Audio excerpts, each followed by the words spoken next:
விருதாச்சலம் அருகே 1700 ஆண்டுகள் பழமை வாய்ந்த மங்களநாயகி அம்மன் கோவில் தேர் திருவிழா. ஆயிரக்கணக்கான மக்கள் தரிசனம். கடலூர் மாவட்டம் மங்கலம்பேட்டையில் 1700 ஆண்டுகள் மிகவும் பழமை வாய்ந்த மங்களநாயகி அம்மன் கோவில் உள்ளது. இந்த கோவிலில் வைகாசி பெருவிழா வெகு சிறப்பாக நடைபெறும். விழாவானது சித்திரை மாதம் கடைசி செவ்வாய்க்கிழமையான கடந்த 13ஆம் தேதி காப்பு கட்டுதலுடன் தொடங்கியது.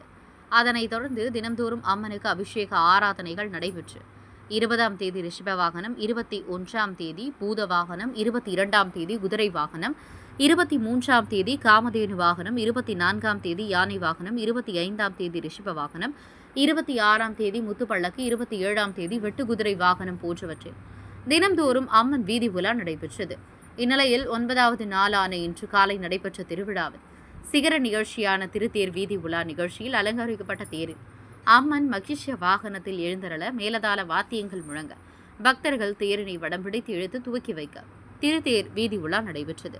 மங்கலம்பேட்டை தேரடி வீதியில் இருந்து புறப்பட்ட தேரானது கடைவீதி கர்ணத்தம் ரோடு வழியாக மங்களநாயகி அம்மன் கோவிலை சென்றடைந்து தனது நிலையை வந்தடைந்தது.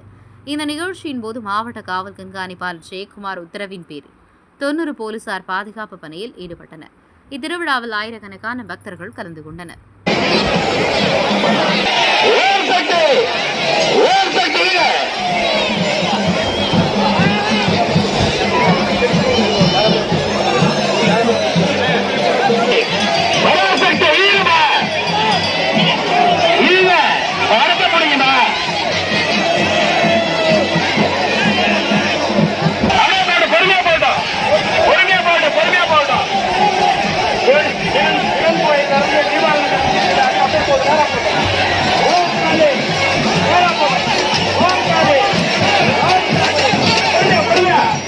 பொறுமையா மேலாகிங்க.